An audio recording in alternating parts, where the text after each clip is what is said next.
बिस्मिल्लाहिर्रहमानिर्रहीम, अस्सलाम वालेकुम नाज़रीन। आप यूट्यूब चैनल देख रहे हैं, मैं इमरान खान हूँ। ये बहुत इंपॉर्टेंट वीलॉग है। एक तो मेरी एक ऑडियो लीक के मामले पे बहुत ज़्यादा शोर मचा हुआ है सोशल मीडिया पे, उसके बारे में मैं इस वीलॉग के आखिर में बताऊँगा कि ये वाक़या कैसे हुआ और मेरा इस पर मौक़िफ़ क्या है। क्लियरली आपको बता दूँगा। नंबर 2, शहबाज शरीफ साहब ने एक जलसा किया बशाम में।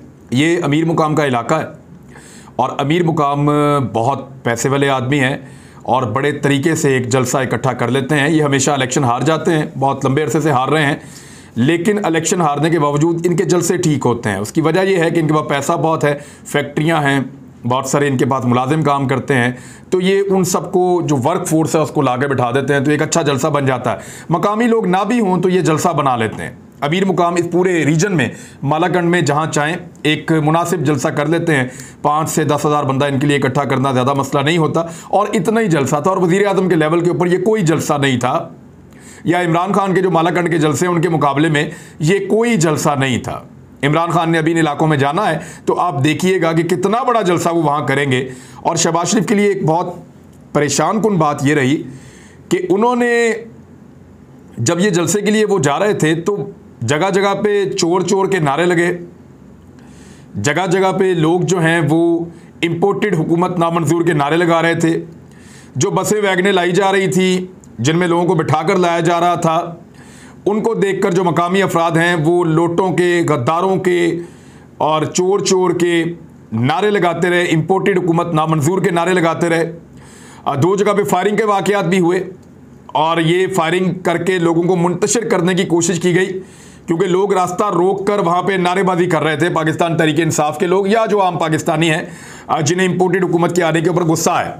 तो एक तो बड़ी ज़िल्लत अमेज़ ये जलसे की सारी कार्रवाई रही शुरू से ही, और बड़ी अजीब सूरत का सामना करना पड़ा कि लोग उनको जलसा करने के लिए आने ही नहीं देना चाह रहे थे, और फिर ज़बरदस्ती वहाँ पे ताकत के इस्तेमाल से एक जलसा किया गया।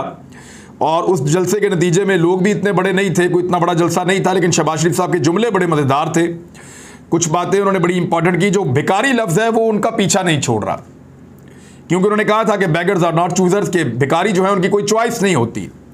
तो उन्होंने कहा मेहनत करके इस मुल्क का भिखारीपन ख़त्म करेंगे। तो आप ही की मेहनत है जिसने इस मुल्क को भिखारी बनाया है, क्योंकि 40-45 साल आपने और आपके ख़ानदान ने यहाँ पर हुकूमत की है, तो मुल्क भिखारी बन गया है। और आपकी कई नस्लें बैठ कर अगर नोटों के ऊपर भी खाना पका पका कर खाएं तो आपके पास इतने नोट हैं, अल्हम्दुलिल्लाह के नोट आपके ख़त्म नहीं हो सकते। अल्हम्दुलिल्लाह, क्योंकि आप लोगों का तकिया कलाम है, आप लोग बार बार कहते हैं। तो इतने नोट हैं आपके पास कि अगर आप उनको जलाएं और जला के उन पर खाना पकाएं तो आपकी कई नस्लें खाना खा सकती हैं। इतना आपने माशाल्लाह कमा लिया है जनाब। तो मुल्क भिखारी ज़रूर हो गया है, और भिखारीपन आप लोगों की वजह से है, आप जैसी रवायती पॉलिटिकल पार्टीज़ की हटदर्मी की वजह से है। तो उसका भिखारीपन ख़त्म करेंगे, आपने कहा, मेहनत से। और फिर सऊदी अरब के बारे में उन्होंने बड़े अच्छे अल्फाज बोले, हालांकि सऊदी अरब ने अपना $3 अरब वापस मांग लिया। अब जलसों में सऊदी अरब का तस्करा करके मिन्नत तरला कर रहे हैं कि सऊदी अरब हमसे पैसे वापस ना ले। पहले कौम से झूठ बोला, मीडिया को गलत बताया कि $8 अरब हम सऊदी अरब से लेकर आ रहे हैं मजीद। अब खबर यह आई है कि सऊदी अरब कह रहा है कि जनाब जो $3 अरब आपको दिए हुए हैं वो इमरान खान को तो हमने दिए हुए थे, आप हमें वापस कर दें। वो भी खुश नहीं है इनकी हुकूमत आने से। तो सूरत हाल यहाँ तक पहुँच गई है, या वो इनसे कुछ डिमांड्स पूरी करवाएंगे, इनसे कुछ मांगेंगे, कुछ करेंगे, और उसके बाद, और सऊदी अरब ने इनकी दुर्गत बनते हुए भी देख ली अपने मुल्क में। उनको पता चल गया, इनका सारा इंप्रेशन ही वहाँ ख़त्म हो गया है। उनको पता चल गया है कि ये तो अपने मुल्क में मकबूल ही नहीं है, ये तो अपने लोगों से छुपते फिरते हैं, इनके अपने लोग इनको गालम गलोच देते हैं। तो ये सूरत हाल मजीद एक्सपोज हो गई इनकी। इमरान खान साहब पर उन्होंने बहुत तनकीद की, अपनी बड़ी तारीफ़ें की जैसे वो करते हैं, और ये तस्लीम किया कि आटा जो है वो 1440 रुपये का मिल रहा है। तो अब अगर 1440 रुपये का वहाँ पे आटा मिल रहा है जहाँ पे आप जलसा करने गए हैं, तो you are the prime minister of Pakistan. थोड़ा अर्सा पहले तो नहीं मिल रहा था। सो अपनी जिम्मेदारियाँ कबूल कर रहे हैं। बिजली की कीमत बार बार बढ़ा रहे हैं, पेट्रोलियम मसनूआ की कीमतें बढ़ाने वाले हैं, डॉलर की कीमत बढ़ रही है, स्टॉक मार्केट बैठ रही है, अद्वियात की कीमत बढ़ चुकी है, घी महंगा हो चुका है, और बहुत सारी चीज़ें। और ये वज़ीर आज़म का मुख्तसर मामला था, लेकिन उन्होंने कल की बेइज्जती का बदला लिया है। कल मरियम नवाज़ ने यह कहकर बेइज्जती की थी शहबाज शरीफ की कि इमरान खान शहबाज शरीफ को चेरी ब्लॉसम कहते हैं, इमरान खान शहबाज शरीफ को बूट पॉलिश करने वाला कहते हैं, तो जिस आदमी का इसमें तजर्बा होगा वो वही काम करेगा। तो शहबाज शरीफ साहब की बहुत बेइज्जती कर दी थी मरियम नवाज़ साहिबा ने। जो स्टेटमेंट था उनका, तो आज शहबाज शरीफ साहब ने बदला लिया है। उन्होंने कहा कि अमीर आदमी पाकिस्तान से बाहर महंगा इलाज करवाता है, और नवाज शरीफ के ऊपर उन्होंने टारगेट कर दिया कि अमीर आदमी पाकिस्तान से बाहर महंगा इलाज करवाता है, और लोगों को ये कहते हुए अपने बड़े भाई नवाज शरीफ को शहबाज शरीफ साहब ने रगड़ा देकर ये ताना दे दिया। तो बदला ले रहे हैं चाची भतीजी एक दूसरे के साथ, तो ये दूसरे के साथ क्या लड़ेंगे, और सूरत हाल जो है वो बहुत अजीबोगरीब रही इनके जलसे के लिए। दूसरी जानब इमरान खान साहब ने भी जलसा किया है, और वो जलसा यूरोपीय ममालिक में, लगभग मगरबी ममालिक में 20 मकामात पर हुआ है। उन्होंने वर्चुअल खिताब किया, ऑनलाइन बड़ी बड़ी स्क्रीनें लगाई गई, कुछ हॉल्स के अंदर, कुछ ओपन एरियाज़ के अंदर, और बहुत बड़ी तादाद में लोगों ने इकट्ठे होकर मुख्तलिफ शहरों में, मुख्तलिफ इलाकों में यूरोप के इस जलसे को देखा। 20 के करीब मकामात, अभी तक 17 बड़े और 3-4 छोटे मकामात जो हैं वहाँ पे ये रिपोर्ट हुआ है। अमेरिका में इसके अलावा स्क्रीन्स लगा के मुख्तलिफ जगहों पे इसको जो है वो लोगों ने देखा है, क्योंकि वहाँ बहुत लेट नाइट था अमेरिका में, लेकिन उसके बावजूद एक दो जगह पे रिपोर्ट हुआ है। अब इमरान खान साहब ने जो ओवरसीज़ पाकिस्तानियों से वर्चुअल खिताब किया, उसमें उन्होंने कहा कि साजिश के खिलाफ ओवरसीज़ पाकिस्तानियों को एहतजाज करने पर मैं खराज तहसीन पेश करता हूँ। अमेरिका को आज़ादाना फैसले करने वाली हुकूमत की आदत नहीं है। मैं एंटी अमेरिकन नहीं हूँ। डोनाल्ड ट्रंप इंतज़ामिया से बड़े अच्छे ताल्लुकात थे। सर्द जंग के बाद हमारे रूस से ताल्लुकात कभी ठीक नहीं थे। पहली दफ़ा रूस के साथ ताल्लुकात बेहतर कर रहे थे। रूस से सस्ती गंदम यानी 30% कम कीमत पर, और तेल भी 30% कम कीमत पर मिल रहा था। भारत भी रूस से सस्ता तेल ले रहा है। रूस दौरे पर अमेरिका नाराज़ हो गया, यानी जो मैंने रूस से दौरा किया उस पर अमेरिका नाराज़ हुआ। बदकिस्मती से अमेरिकन को आदत है जो हुक्म करे पाकिस्तान वही माने। दहशतगर्दी के खिलाफ जंग की 15 साल मुखालफत करता रहा। दहशतगर्दी की जंग में पाकिस्तान को बहुत ज़्यादा नुकसान हुआ। साबिक सरबराह ने एक धमकी पर अमरीकी जंग का साथ दिया। परवेज़ मुशर्रफ की बात कर रहे हैं। पाकिस्तान का 9/11 से कोई लेना देना नहीं था। परवेज़ मुशर्रफ ने किताब में लिखा कि उन्होंने धमकी दी। मुशर्रफ अमेरिका का प्रेशर बर्दाश्त नहीं कर सका। अमेरिका के कहने पर कबायली इलाकों में फ़ौज भिजवा दी। दहशतगर्दी की जंग में 80,000 जानें चली गईं और फ़ौजी भी शहीद हुए। मेरी खारजा पॉलिसी का मकसद किसी और की जंग में हिस्सा लेना नहीं था। यहाँ प्रॉब्लम बन गया। दहशतगर्दी के खिलाफ जंग में हमारी कुर्बानियों को सराहने के बजाय हम पर इल्ज़ामात लगाए गए। हमारे कबायली इलाके उजड़ गए। अब दोबारा कह रहे थे कि फिर जंग में आ जाओ, तो मैंने नहीं माना और ना मैंने मानना था। जुलाई अगस्त में मैं समझ गया था कि कुछ प्लानिंग हो रही है। अदम एतमाद के दौरान हमारे लोगों को ख़रीदा गया। मंसूबे के तहत ताकतवर फोर्सेस बैठी थी कि इनको सज़ा नहीं होने दे रहे थे। हमारे सफ़ीर को धमकी 22 करोड़ अवाम की तौहीन है। कहा गया अगर इमरान खान बच गया तो नताइज भुगतना होंगे। धमकी के अगले दिन अदम एतमाद आ गई। मुल्क में मीर जाफ़र मीर सादिक उस साजिश में शामिल थे। रात को 12 बजे अदालतें खुल गईं। हमारे हाथ बांध कर हमें हटा दिया गया। करप्ट तरीन माफिया को हमारे ऊपर मुसल्लत कर दिया गया है। शहबाज शरीफ के केसेस के बारे में बताया।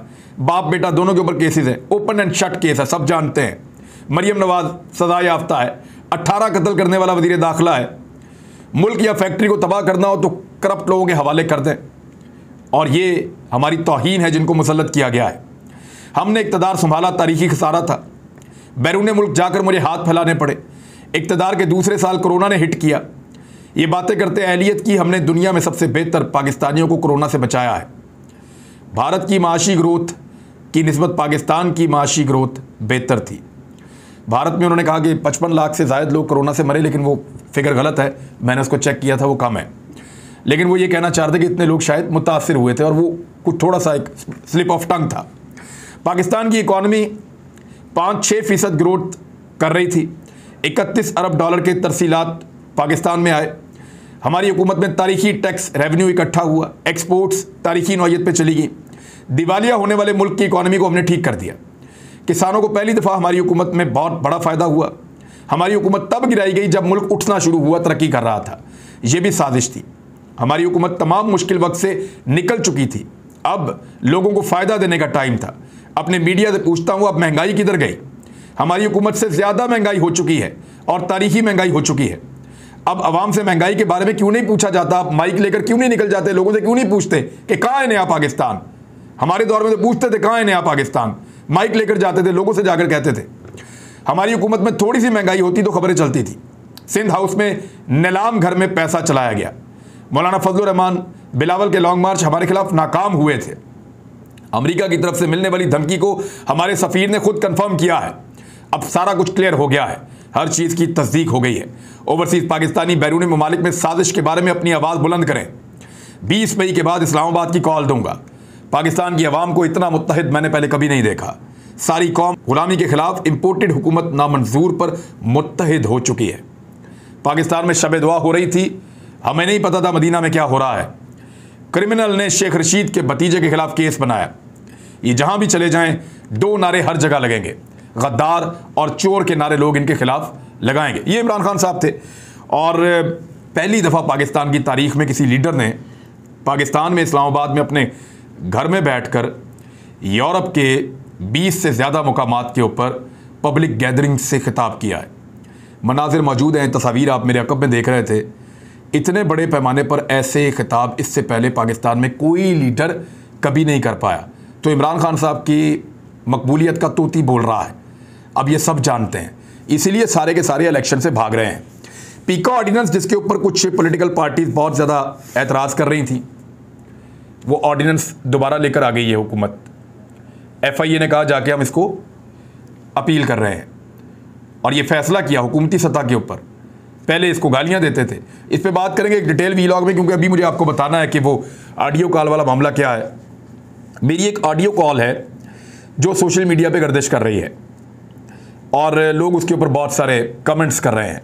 मैं क्लियर कर दूं कि ये मेरी आवाज़ है, मैं ही बात कर रहा हूं, कोई फेक चीज़ नहीं है। बहुत सारे लोगों ने सवाल पूछा ये फेक है या ठीक है, तो मैं क्लियरली आपको बताऊं कि मैं ही हूं, मैं ही बात कर रहा हूं, और जो बात कर रहा हूं उस बात पे कायम हूं। मैं अपनी किसी बात से फिर नहीं रहा। एक तो मैं आपको ये बताऊं कि ये मुकम्मल ऑडियो नहीं है, और इसकी रिकॉर्डिंग मेरे पास है भी नहीं पूरी ऑडियो की।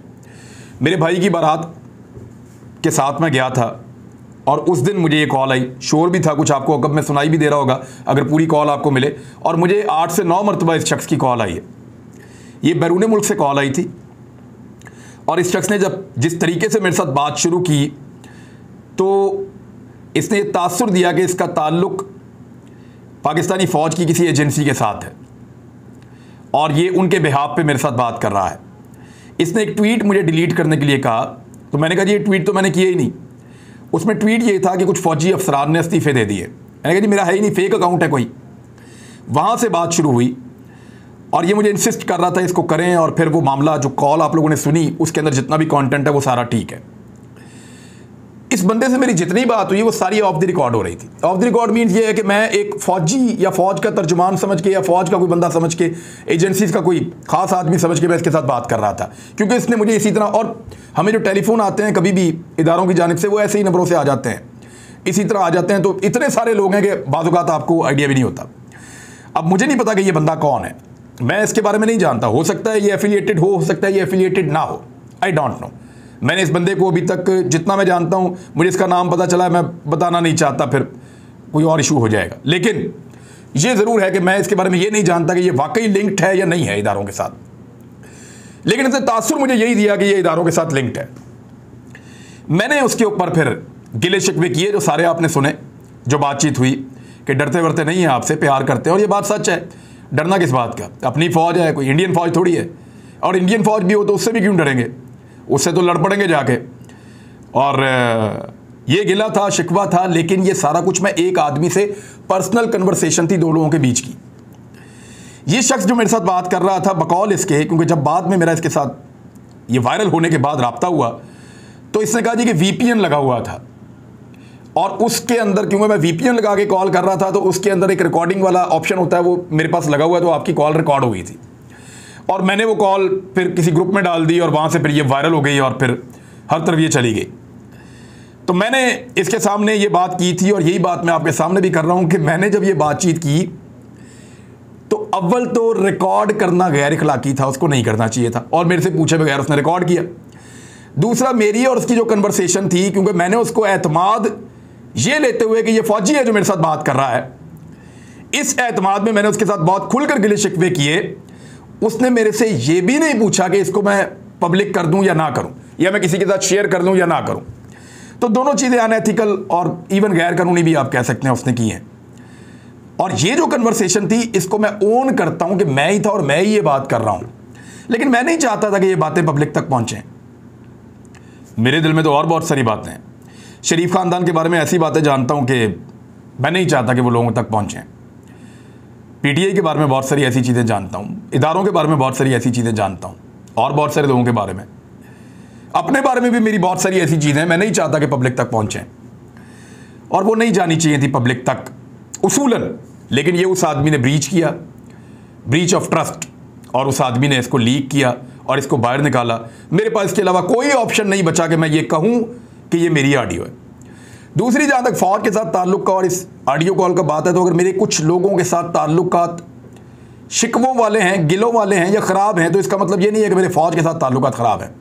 फ़ौज मेरी है, ये मैं उस ऑडियो में भी कह रहा हूँ, तमाम तर गिलो शिकवों के बावजूद।